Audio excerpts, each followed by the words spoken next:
स्वामी जी महाराज कहते थे सच्चा मर्द वो है जिसके मूछ है। एक गाड़ी में कहीं यात्रा कर रहे थे काफी लोग, वहां एक नवयुवती स्त्री बैठी थी, काफी आए लोग और आदमी लोग जा रहे थे, उनका ध्यान नहीं दिया। लेकिन एक जवान आदमी आया था।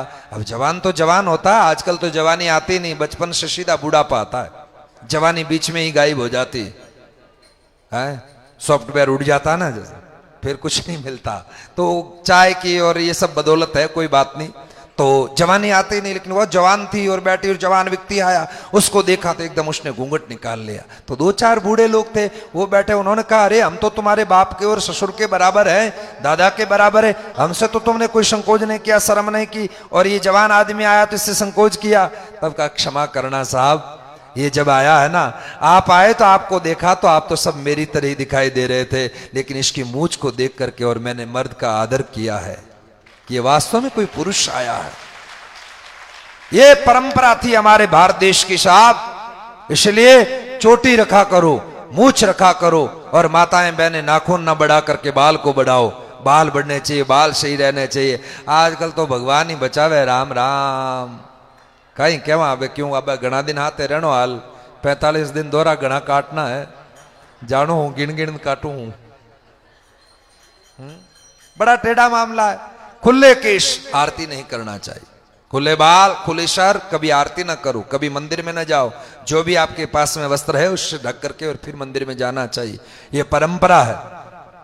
सिखों के गुरुद्वारा में आप लोग गए होंगे तो देखा होगा आपने, कोई भी सर ढक करके, ढके बगैर अंदर नहीं जा सकता, सर ढकेगा, कोई भी कपड़ा सर पर रख करके भगवान के दर्शन के लिए जाता है। अपने तो मूर्ति मानते, भगवान मानते कहाँ, पत्थर की मूर्ति है, वो बोलती थोड़ी ना, खाती थोड़ी ना, कुछ उलाना थोड़ी ना देती, वो ये थोड़ी ना कहती कि तू लेट क्यों आई है, कल आएगी क्यों नहीं, परसों क्यों नहीं, कोई नहीं, मूर्ति समझते हो। भगवान तो मीरा ने समझा था कि भगवान है मूर्ति में, तो वो बात बन गई।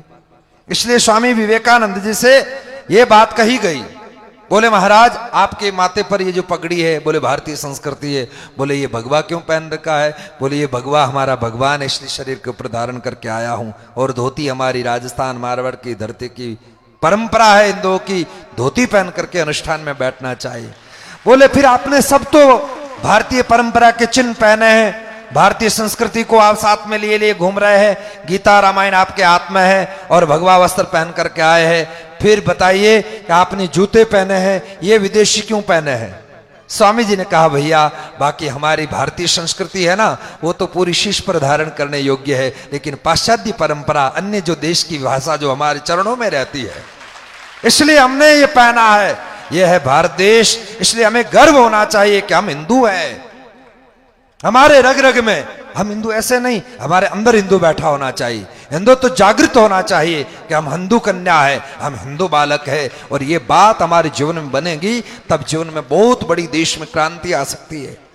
अरे देखो कितने कितने लोगों का, कितने कितने लोगों ने इस भारतीय संस्कृति का, इस देश के राष्ट्रभक्ति के लिए अपने प्राणों की आहुति दे दी।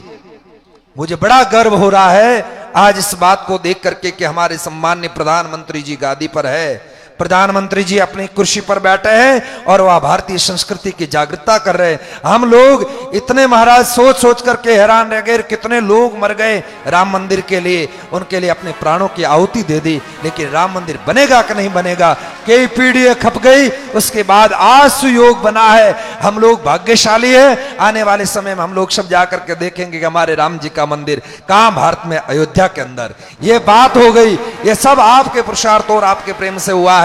इसलिए भाई हम हिंदू हैं, इसलिए बाल को कोई बात सिखानी है, कहीं भी खड़ा रहे हिंदू बालक तो लगना चाहिए एकदम, अरे कोई शेरनी का दूध पिया यार, कोई ऐसी कोई छोटी मोटी बात है क्या, मां का दूध पिया है ना। राम जी के साथ में लक्ष्मण जी रहते थे और लक्ष्मण जी ने कहा कि महाराज आप चिंता न करें, केवल आप आज्ञा देवे तो यदि मैंने मां का दूध पिया है, इस रावण को इसकी नानी मां याद दिला दूंगा, लेकिन आप आदेश तो करो। वो कहते हैं धीरे धीरे धीरे, थोड़ा थोड़ा और धीरे, क्योंकि छोटे हैं आप, क्योंकि भाई भारतीय संस्कृति उत्तम है, पावन है, पवित्र है।